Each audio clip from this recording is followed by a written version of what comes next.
Ian Rapoport, the NFL insider for the NFL Network, joins us now. Give me the names that get cut today, next 24 hours, Ian. I'll give you a couple of big ones.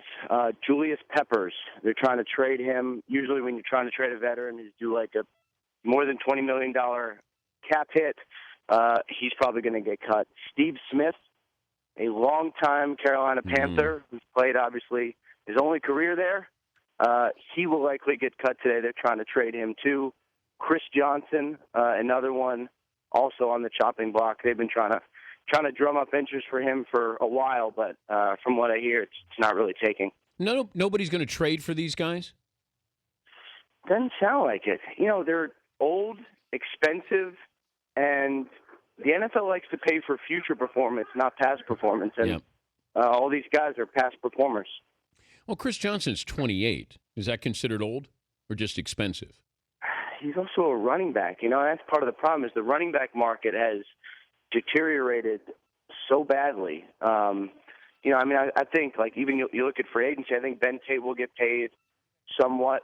Donald Brown will find a nice home, but it's really difficult for a running back to go into free agency and command any money. And Chris Johnson's due $8 million. You know, if he's going to run for 2,000 yards, you say, all right, I can take that, but I just don't know if he's that guy anymore. Darrelle Revis get cut or traded? They're trying to trade him. You know, and as of last night, the Bucs had received calls, interest. You know, teams are inquiring. Will that mean they'll trade for him? You know, I'm not sure. I will say this.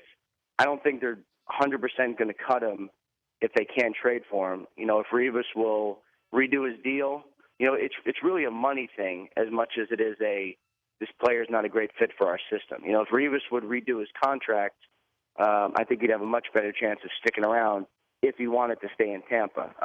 But something's going to happen before Thursday, you know, because they got a bonus they're going to have to pay him by then. So they're going to have to make a decision and hope some other teams make decisions too. But he seems like a monetary mercenary. You know, it just feels like he's going to end up on his third team in 3 years, and I don't know if that bothers him. I don't know if it bothers him. I don't think so because, you know, remember, this is a guy who loved being a Jet. He was very open about that and still held out and then, you know, came back to much fanfare on Hard Knocks and then put him in a difficult salary situation again.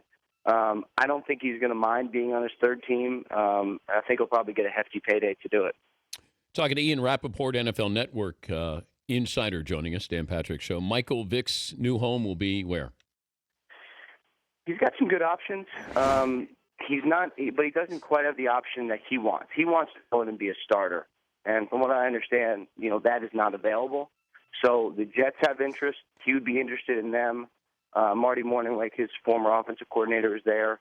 The Bills have some interest to go challenge E.J. Manuel. The Raiders are interested. You know, and I think if he'd be willing to say, I'm going to be a backup this year, I think the 49ers would be interested. Go back up Colin Kaepernick and help him out a little bit. What about the Raiders with all this money under the cap? You have to spend it. What are they going to spend it on? They have to spend it. Well, I think one guy they're going to spend it on is Roger Saffold, the former Rams guard, who they're going to make a tackle. It's not going to be Lamar Houston, their defensive end, and he's received some serious interest from the Bears. You know, I wouldn't be surprised if that ended up happening.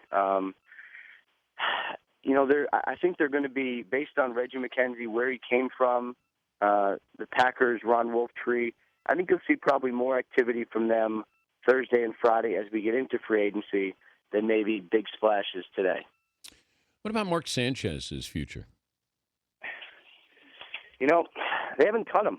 I don't know why. They don't have to. You know, they have a huge roster bonus due for him in a couple weeks, so they don't have to cut him. They can hold on to him and make sure they get, let's say, Matt Schaub if he's released.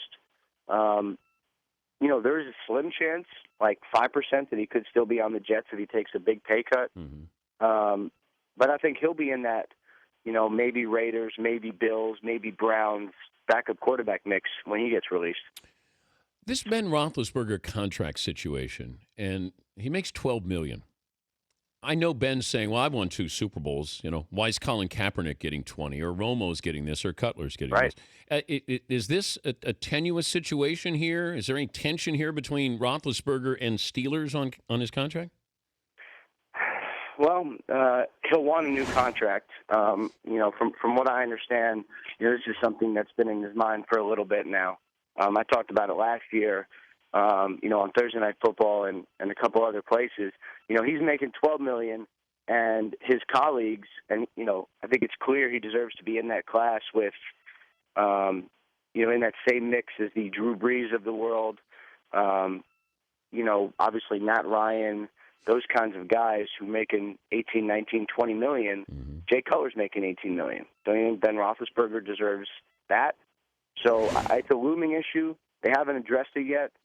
I would be surprised if they don't address it this offseason. And if we go into training camp without it, I'm curious to see how he responds. How does your head not explode with these mock drafts of what Houston's going to do and Jadeveon Clowney and Johnny Manziel? And my head's exploding right now talking to you. Well, I appreciate that. I wish we were on TV to see your head explode.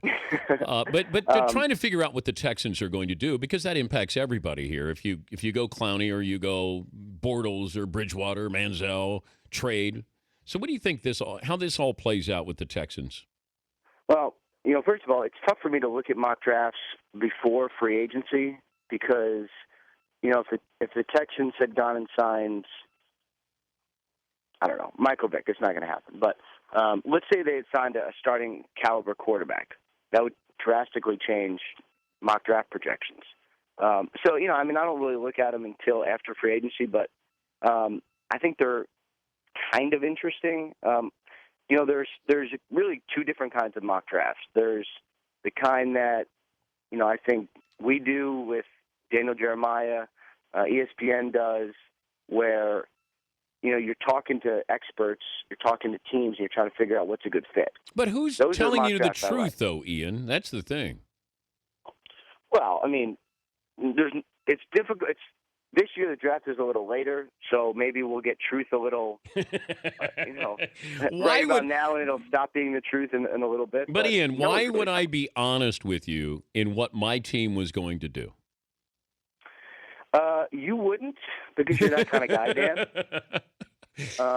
But there's 2 ways to do it. You can talk to the people on the ground who just are scouts, so they just give you honest opinions.